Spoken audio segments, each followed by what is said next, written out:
Welcome, everybody. We're starting to see folks flooding into the room here, so we'll give a couple more minutes. As I often do, I'd love to hear who's in the room. So if you would share where you're calling from, and also I'd love to know what's your role in transformation and change. So if you wouldn't mind, just type into the chat where are you from and what kind of work are you doing in the change and transformation space?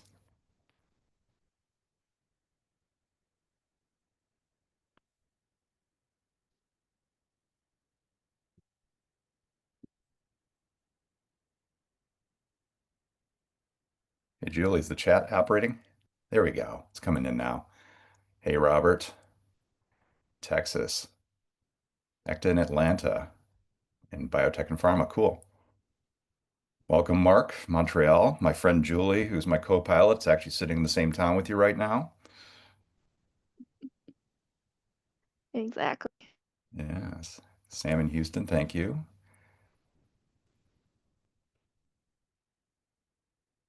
Got a few management consultants on the road. Natalie, I like your last name. It's a good one. Utility transformation. Another Fort Worth, Texas. Cool. All right. Well, thank you all for joining. We've got a pretty good cross-section of folks from lots of different places. I'm going to go ahead and kick off because we've got a pretty rich meal today. Today, let me first introduce myself for anyone that doesn't know me. I'm Eric Wood. Um, I've written a book called The Strategy Activation Playbook, which is really grounded in how do we bring transformation to life in the modern organization. This has come from a combination of experiences ranging from starting as a strategy consultant at Bain& Company, where I worked to help develop the strategies that we're trying to execute, then seeing how hard it is to do change maker work inside an organization in the tech space, mostly at Intuit in San Francisco.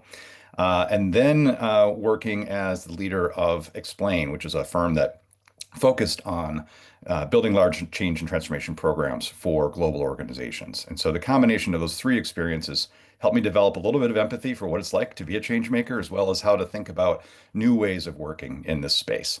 I'm currently the Chief Strategy Officer at Tigerhall, and today I want to focus a little bit on the conversation around technology. So as we're thinking about transformation, I'd like to make a bold prediction, which is that if we look out 18 to 24 months in the future of 2027, those of us that are leading successful change and transformation efforts are going to have the benefit of technology-enabled scalability.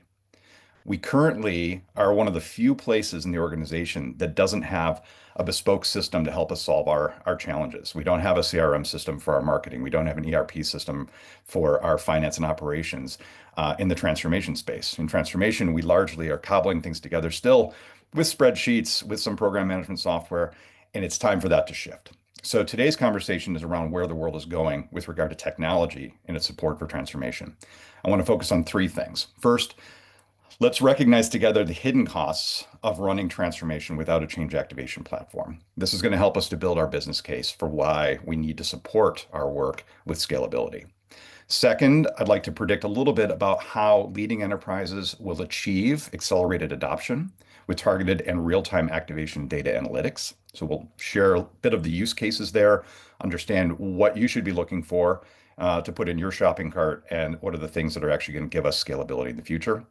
And then finally, we're going to identify the platform capabilities to prioritize. I really would like you to be grounded in this conversation and thinking through what should our roadmap look like for 26 and 27 so we can be prepared for that world where part of the basis of competition is going to be our change capacity in our organization. So really looking forward to this conversation today. As I always do, I'd like to start off with a poll to understand kind of where people are starting from at this point. So love to understand where your organization currently is in using technology for change and transformation. So which of the following best describes how your organization is currently using technology to support change and transformation initiatives? Let's see what people are doing.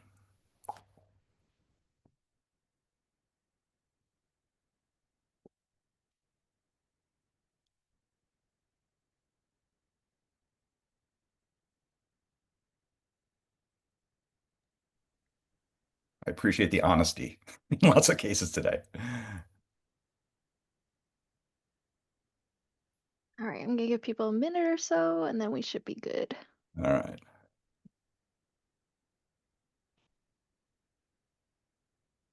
All right, let's see the results.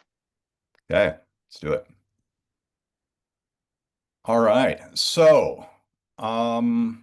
Yeah, I think this is pretty consistent with what I've heard from talking to change leaders and transformation leaders. About 5% of us in the room right now would say that our organizations are in that advanced category and or using AI extensively in the organization to help scale transformation. The majority of us are in that mixed toolkit category, almost 60%. We're combining different tools to try to solve the work that we're doing. Some of them talk to each other, some of them don't talk to each other. And then for 22%, we're very strictly project focused. So this is usually the first place where people start leveraging technology in change and transformation. And then for 10% of us, we're still at that minimal use of spreadsheet space. So this is an interesting spread. I think the core then here is what we're looking at is for the rest of the 95% of us, let's be thinking about where we can start to shift our product roadmap from a technology perspective to support our efforts in the future. For those of you that are in the 5%, please feel free to use the chat to share ideas or thoughts as we're kind of clicking along here. If you've got insights or best practices you want to share with the rest of your peers, we'd really welcome that as well. So thank you for that. We'll stop sharing this and then dive into the content for today. So what I'd like to start off with is to just set the stage for the world we're in. I think this is probably familiar to lots of folks, and I have shared this content in the past, but it feels like change is accelerating. And it is. A decade ago, we might have been managing two, maybe three change projects in our organizations. According to Gartner research 2 years ago, we saw that actually scale up to the place where we're in that 12 to 15 range now in the same size organizations. And as that change activity has increased, we've seen in the orange line, we've seen a decrease in the organizational support, right? So this is basically, we would call this change fatigue. This is a problem that's getting bigger. So that activation gap on the right-hand side describes the fact that this is a trend we need to reverse. Ultimately, if we're going to be competitive, we need to be good at changing. We also need to understand why this is happening so we can start to equip ourselves in our future minds for, well, what's coming? Is this going to shift? Is this going to be better or worse? Well, I think the reality is we can make the case that it's going to get only faster and more challenging. We know that for the last 70 years, most of what has driven change in at least the corporate and organizational world has been technology. And technology has largely been a linear process. So if we look at Moore's Law as the sort of defining standard, Moore's Law suggested that every 2 years, our computational capacity would roughly double. And that by and large was the case from the 60s up until about 10 years ago. So we had a fairly predictable pace of change in our organizations. However, with the advent of AI, what we've seen in the last decade is that that time is getting shorter and shorter and shorter. So now we are at a compute capacity doubling every 6 months. And some experts would argue this is even now an old statistic and it's even faster than that, 4 or 5 months. The other thing we know is that with the advent of quantum computing, this could get even potentially faster. It's a different technology, but has the same impact, which is moving faster in terms of our ability to make change in the world, in the technology space, and therefore in our lives. So what we need to do as change makers, I would argue, is be preparing ourselves for a world that is now exponential in terms of the pace of change rather than linear. We should expect that we're going to have only more change as we move forward in the world. And we should prepare ourselves for that by finding ways to level up and actually shift our capacity so that we can handle more without the same level of change fatigue that we're currently experiencing. So that's where I want to go for the rest of this conversation today, is how we do that. The point of view to summarize this is that we are in a world of always on change where the pace is always accelerating. And the biggest challenge for us is going to be bridging that gap between strategy and execution in an environment that is fast changing and constantly disrupted. So it sounds like a big challenge. And I know we all have big jobs as it is. I'm excited to be able to talk a little bit about some of the things that we can do to prepare for this. So the implications of this should be pretty clear to us, though. Number one, in the current state, we already, I think, are feeling that we've got too many simultaneous initiatives that are not being coordinated well.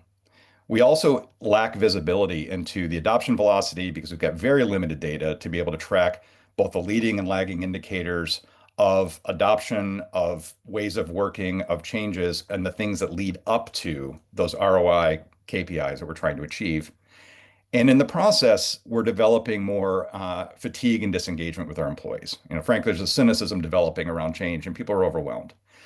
There's ways we can fix that, but we need to be thinking about how do we live in a world of always on change, and it's going to be a significant step change from the way we're managing things today.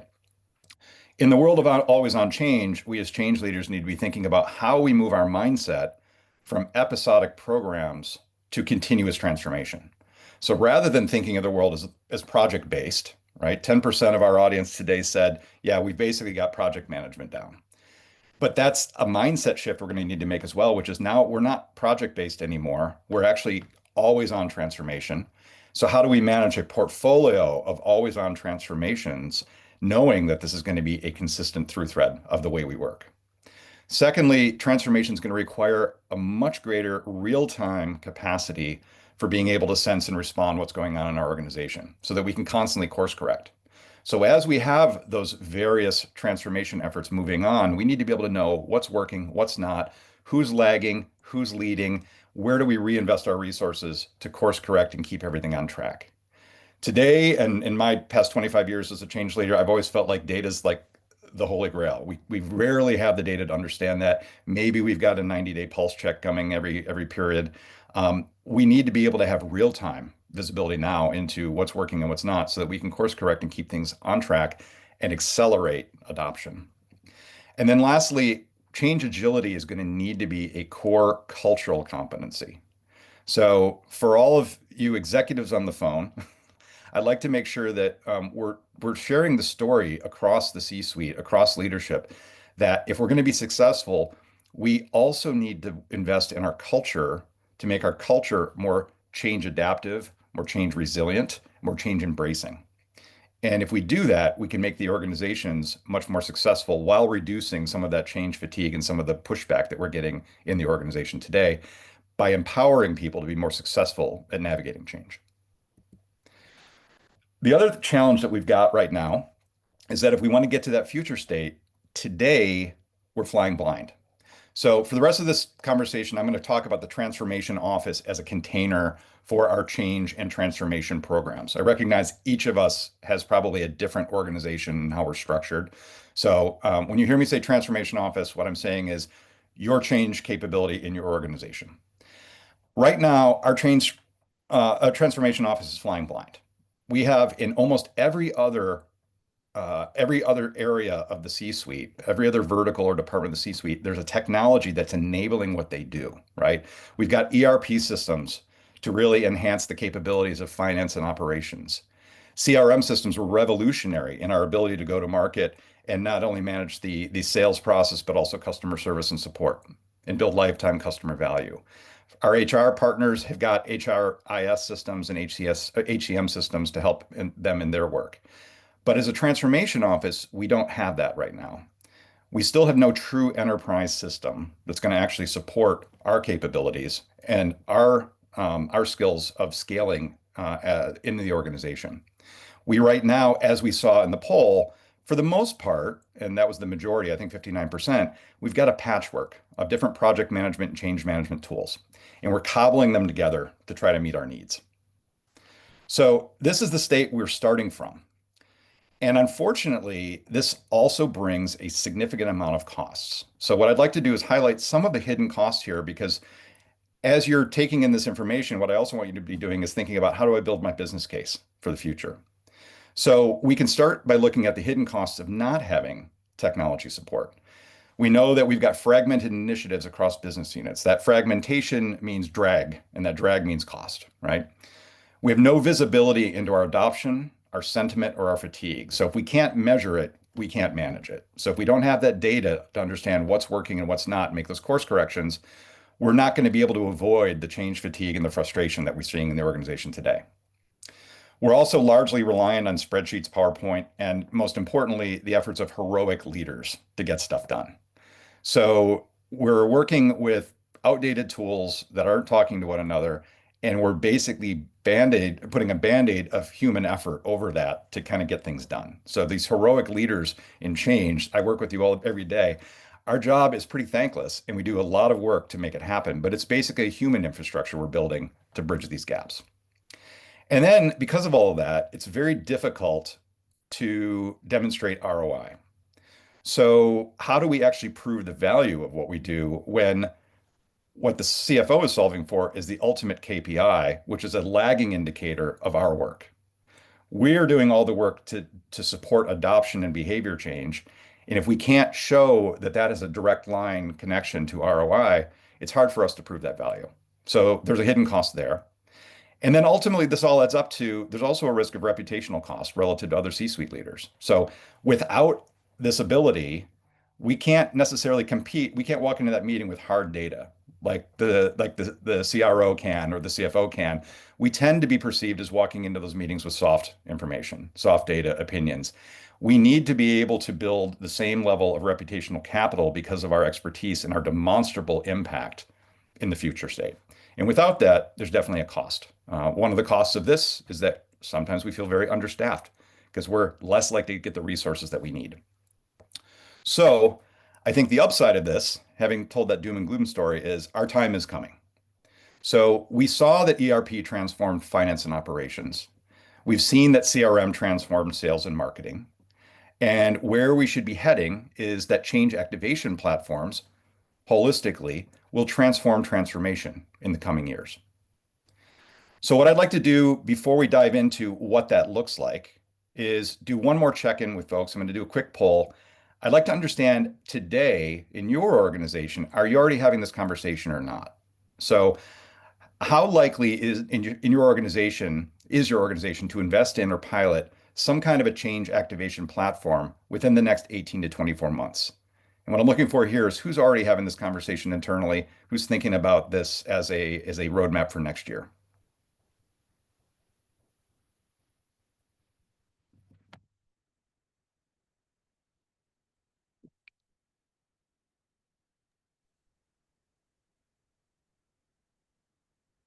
Gonna give people a few more seconds.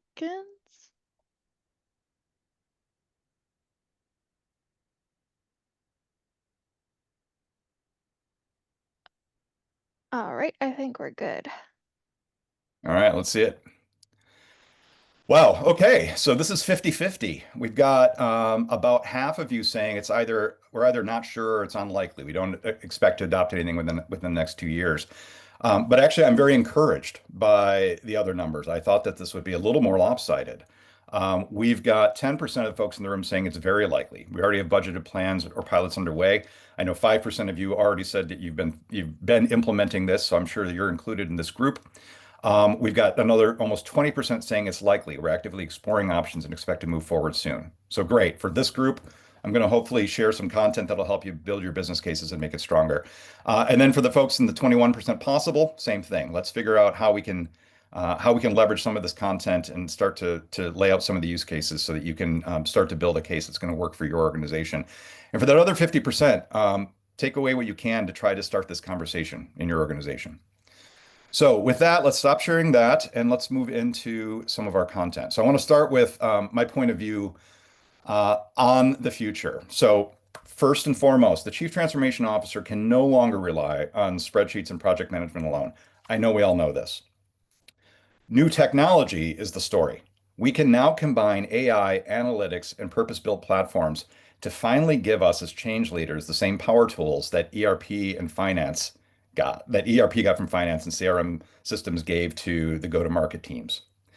And I predict this is coming quickly. So given the pace of change, given the pace of acceleration, even in just this last year of talking to transformation offices about what technologies they're using, I predict that by 2027, we're going to see that the most successful organizations that are driving enterprise change at scale are doing it with the support of the force multiplier of technology. So that means we've got about 18 to 24 months to figure this out. So if my prediction holds true, stay tuned. So let me first break down some of the ingredients of what would make a good integrated change platform. So this work is largely based on dozens and dozens of interviews with transformation officers, chief change leaders, to really understand what are you solving for today? Where do you have gaps and opportunities? What are you using as technology? So I'll share some of the content I'm getting from that research. There seem to be these major buckets in terms of the use cases for a change platform. First, we need portfolio management so that we can see everything together and align and make trade-offs. So when we used to have a highly distributed project-based model, there was very rarely one place where it all rolled up where we could see it, and we could ensure that the work we're doing is aligning with the strategic priorities of the organization. So we need to be able to bring that together and see that portfolio management in one place so that we can actually have those C-suite level conversations around how we align our priorities and our resources and our energies to achieve the outcomes that our organization is most dependent on. Secondly, we still need that core of project management for individual initiatives and governance. So we oftentimes are thinking about strategic priorities at the highest level, but we're thinking about governance at the business unit level. So we need to, and of course, we have governance at both levels, but at a project basis, we are often taking those enterprise priorities and then distributing them into different projects in different parts of the organization, but they are all codependent ultimately. And we need to coordinate them, but they need to be individually managed with individual teams. So that project management function is still very, very critical to this platform. We need to have, importantly for the people, better activation tools to manage campaigns, communications, learning and development events. This is really sort of the core of my work in the strategy activation playbook is when strategy meets people, what happens? How do we create a movement? How do we get people moving forward and aligned together up that activation curve from awareness to understanding to adoption so that we can start to see the behavior changes that are going to lead to those KPIs?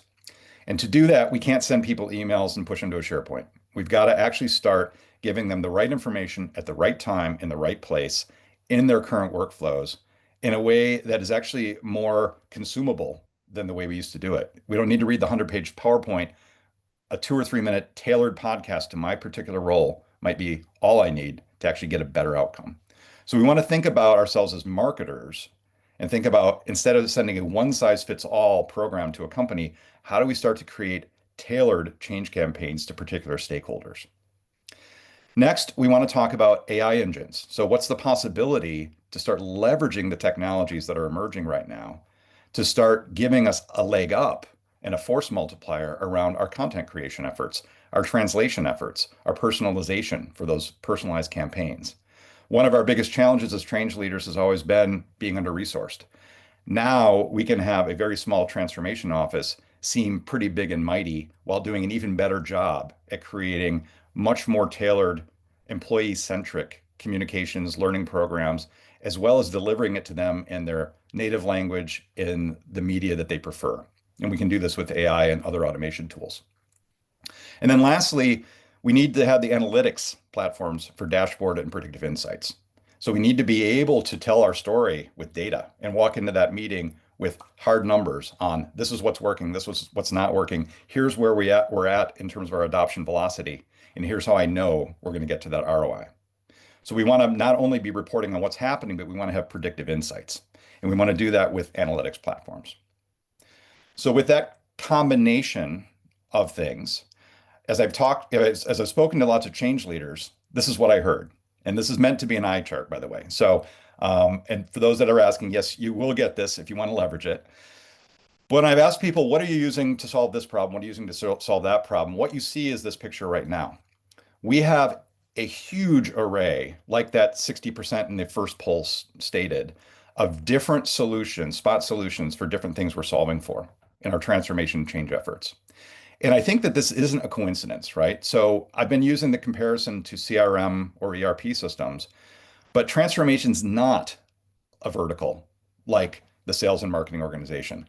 Transformation is a horizontal, right? We are actually driving transformation across everything. We might be standing up a new ERP system. We might be working with Salesforce effectiveness. We might be working on customer centricity. We might be working on AI adoption. So by the very nature of the work we do, we actually have to cut across the entire organization and be the connective tissue that links it all together. So it's not terribly surprising to me that we see this in the current state, that this is where we're at. My prediction, however, is that we're going to get to the place where we continue to start to try to knit this together. So certainly, working with my colleagues at Tigerhall, this is one of our objectives. How do we start to bring these things together into one platform? Ultimately, this is what your organization is going to need to do, is to figure out what does my organization require, and then how do I stitch these together so that I've got a clear connective tissue in these capabilities across these use cases that talks to one another. So let's dive in a little bit. I want to unpack a couple of these and what this looks like and what each of those capabilities are. And then we're going to talk a little bit about where technology fits in the future. So first, in the space that's near and dearest to my heart, change, activation, and engagement. Tools like Tigerhall, were designed basically to excel at doing this kind of thing. We want to find newer ways to drive employee adoption. We want to find ways to deliver targeted campaigns and nudges rather than that one size fits all solution. How do we actually speak differently to the sales team than we do the customer success team? Because they need different messages, different capabilities, different skill building. So we've got to tailor what we are doing for people, and we need to deliver it in a way that's the right information at the right time. We also want to make sure we're embedding those guided experience into people's workflows. So rather than doing the entire CRM training in January and then finally getting your hands on that module in March, we want to say, hey, I see you've just opened this new module to set up your lead flows. Here's a 3-minute primer on best practices around that. We now have the technology to do that kind of training. So if we're still sending people to classes for a week or SharePoint drives, we can do better. And that's what we need to be thinking about doing. How do we start to build those tailored change activation and engagement programs? Secondly, around transformation and portfolio management, there's tools out there like Wave and others that have excelled at doing this vertical. It's best for tracking those enterprise-wide initiatives. It's best for thinking about how do we demonstrate the benefits realization and the financial impact. How do we give executives that single point of truth? Most of us do not have anything that does this. So we need to start thinking about how do we put everything in one place so that we can make the right trade-offs and ensure that we are putting our resources in the right places and not distracting the organization with stuff that they don't need to do. This is actually a solution to change fatigue because ultimately change fatigue is coming because employees are getting 10 different one size fits all change campaigns, and maybe they only need in their role to participate in 2 of them. So if we get better at portfolio management, and if we get better at tracking, we can actually do more with less change fatigue and less organizational barriers to change. Likewise, project management, project and program management. This is the one area where from our poll, we found most people are probably most sophisticated around this. We still are going to need to coordinate those work streams within the portfolio, understand the timelines, manage those dependencies, not only within the project, but across projects. So standing up any enterprise change is like a nesting doll. Every enterprise change is going to have a bunch of small other projects underneath it that are all going to ladder up to that enterprise change. We have to be really good at coordinating both the portfolio and the program management of our projects. So this is a critical element to stitch together. And then lastly, the gift of AI and automation is a gift in scalability. What we can now do with these tools is to take our oftentimes under-resourced change management teams, transformation offices, and actually get more capacity. We can automate more of our reporting in our dashboards. So we can actually tap into some of the data that does already exist in our organization and put it together and look at sentiment and insights from that. We can actually generate content and communications much more quickly. So rather than taking that 100-page PowerPoint from our consulting partner about our new strategy and then hiring an agency or a company or our strapped communications office to build a set of communications, we can actually build better communications more quickly and more tailored to individual roles and serve them dynamically by using AI to generate content communications. I remember in a project that we did a couple of years ago at Explain, we translated a 65,000 employee campaign into 7 languages, and it cost about $150,000 to do that. We can now do that for free. At the point of consumption, we can have our employees say, no, I'd rather not consume this in English. I'd rather consume it in my native tongue. and we're going to get higher adoption, higher comprehension, and higher retention by using AI tools. And the cost has been reduced almost to zero. And then importantly, sentiment analysis at scale is so critical. So whether we're using Slack, whether we're using Teams, after that town hall meeting, wouldn't it be great rather than having the CEO just hear, hey, that was amazing, to hear, here are the 5 things you talked about. 2 of these topics hit really well. These 3 people still don't understand. That's where we need to invest. So understanding sentiment analysis is going to be super important as we go forward, and it's something that we can start to unlock with technology. If we bring this stuff together, it becomes a win for the entire C-suite. So for us as translate or as technology leverers, if I can use that word, if we're leveraging technology in the transformation office, we're going to see a couple benefits. We're going to see moving from manual tools that limit scales and the speed of change to automation, which is going to accelerate our adoption. We're going to leverage that automation and AI to enable enterprise-wide consistency and scalability, even though we have limited resources. And importantly, that technology for us, by leveraging that technology, we can start to build the connective tissue we need to do our jobs more effectively and get the insights that we require to be more effective at sensing and responding and making the course corrections to keep our programs on track. On the other side, for the rest of the C-suite folks, everybody gets something, which is great. The CEO gets confidence in strategy execution. I now feel confident that this is working and I can see our march towards ROI. The CFO can actually translate that into the ROI on transformation investments and start to value it, not at the end of the project, but as we're moving towards it. The COO has more streamlined execution across functions, which also creates less drag coefficient. So collectively, we're moving forward together faster. And for the CIO and CHRO, we've got better alignment and adoption among the people with greater energy, less change fatigue, better employee experience, and ultimately better performance.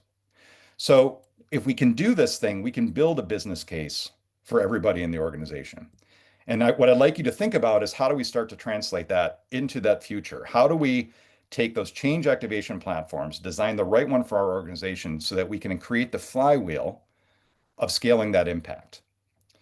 I don't think because we are a horizontal transformation that we're going to see one monolithic tool to do it all. I think we're probably still going to see a curated stack of integrated systems in the next 2 years, next 1 to 2 years. But I know lots of folks like Tigerhall and others are working on trying to get to that one place. In the interim, you need to be thinking about what you need specifically in your organization and what the right combination of things are to combine to give you the visibility and the management skills and systems that you need. We need to build that technology roadmap now. So as you thought about that, you need to start thinking about that for this year in order for us to start to realize the benefits in 2027. Because in 2027, this platform is going to be as essential as a CRM system for folks if you were going to be effective at leading change. If we do this well, we're going to see the automation of a lot of those repetitive tasks. So we're going to get incredible productivity from it. We're going to have gained intelligence through real-time sentiment and adoption data. We're going to be able to scale our impact through personalized campaigns to the people in the organization that ultimately need to deliver the results and new ways of working next Monday. And ultimately, we'll be able to prove our value. We'll be able to show that ROI as well as the activation velocity towards it. So lastly, I want to close by bringing technology back into the broader context of change and the ecosystem that I see emerging. I believe, and you've seen, if anyone that's been following my writing, that a culture and a capability of transformation is going to be the competitive advantage of the next stage. Whereas in the past, we were talking about things like market share and cost controls, we're now going to be talking about which organization can adapt and change fastest.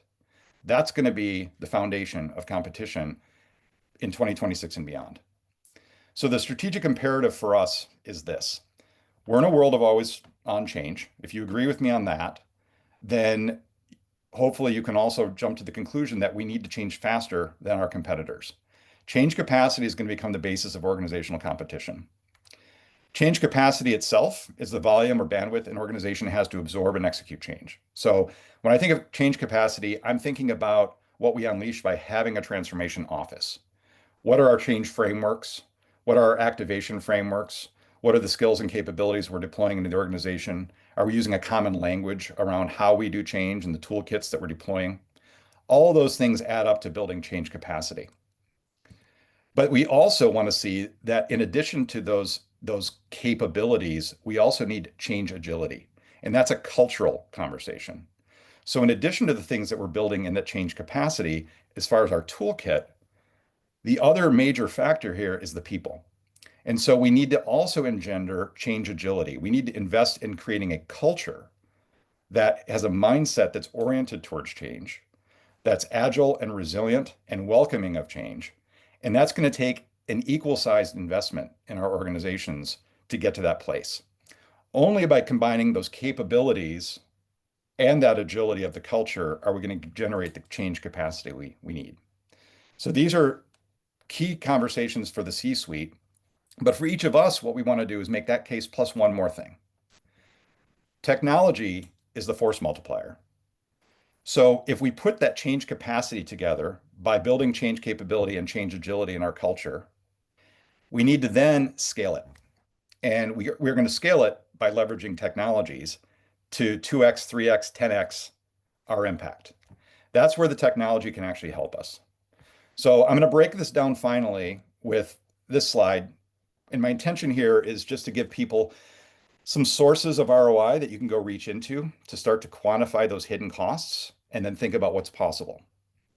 So in the current state, I think we all experience a lot of fragmented change and cultural resistance. We're seeing a lot of change fatigue in our organizations. The more we pile on, the more resistance there is. If we properly deploy technology, we can now deliver targeted campaigns from one common source in the workflow, in the native language and tongue that people speak, and reduce the drag by having dozens of one-size-fits-all campaigns going in the world. So step one is how do we move from that place to those change activation capabilities? The second one, we know that there's a lot of cost to having poor strategic alignment. We want to shift to a world where we have a portfolio view so that we can prioritize and make trade-offs of the entire organization. Third, I know I've always felt, and I think every change leader I've ever talked to feels resource starved. Our change teams are understaffed. Oftentimes it's a couple people for every 10,000 employees. We can now leverage tools like AI and automation for content creation, personalization, and translation, and actually achieve this wonderful marketing statement of doing more with less. So we can really level up and create a force multiplier on our teams by leveraging tools to scale our impact.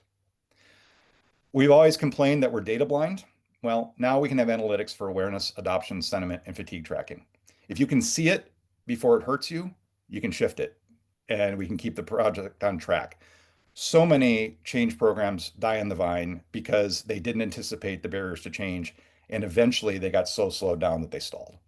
If we can start to see it, anticipate it, see what's working, see what's not working, get ahead of it, course correct, sense and respond, ultimately we can keep our programs on track a lot more successfully and achieve the goals much more quickly.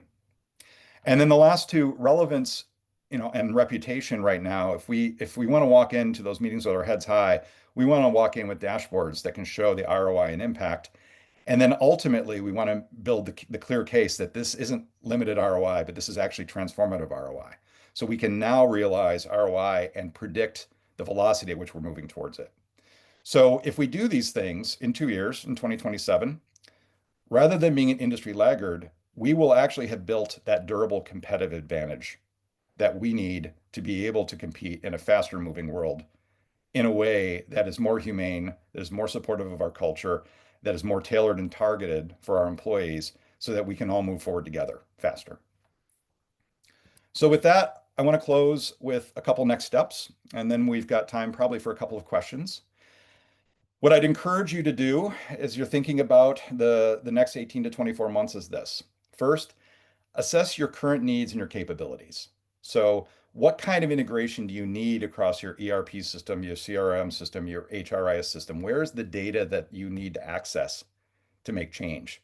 Do you have access to your Microsoft Graph data or your Slack data to understand sentiment? Do you have the data to understand how to dynamically organize groups and add people or subtract people from teams rather than managing them in a spreadsheet?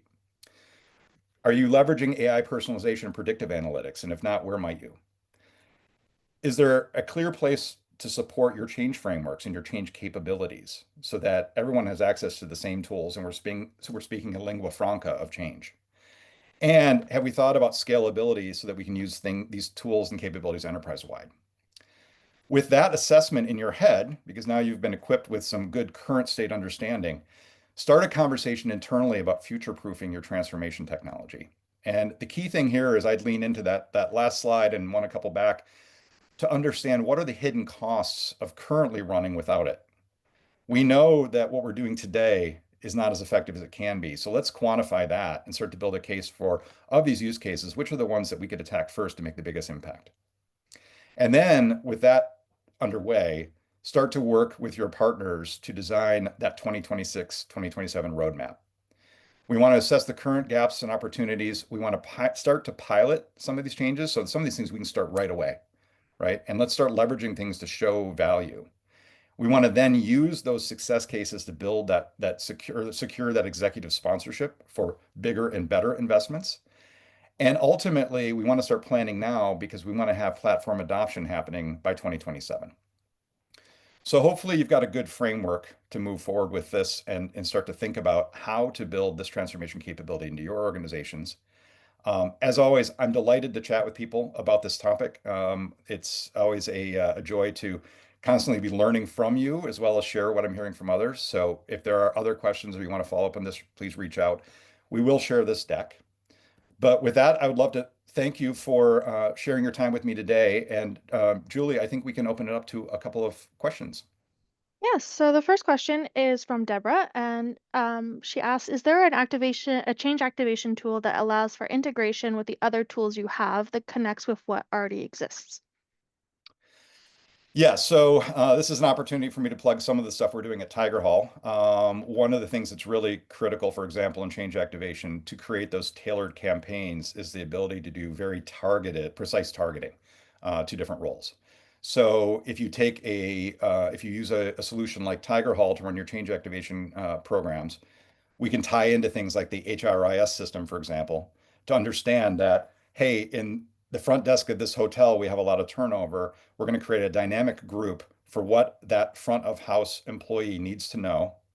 And then because we're tied into the Active Directory, automatically as people get added to that group, they get added into that campaign. As they leave that group and move to a different department, they automatically get moved into that campaign. So things like that are helping us to think like almost like marketers to be able to say, I'm going to have a highly targeted change activation program that is specifically tailored to specific roles. And then getting out of the old tools like spreadsheets and having to manually manage that, which doesn't scale at hundreds of employees, let alone thousands or tens of thousands. This is what some of the technologies can actually help to enable with change activation.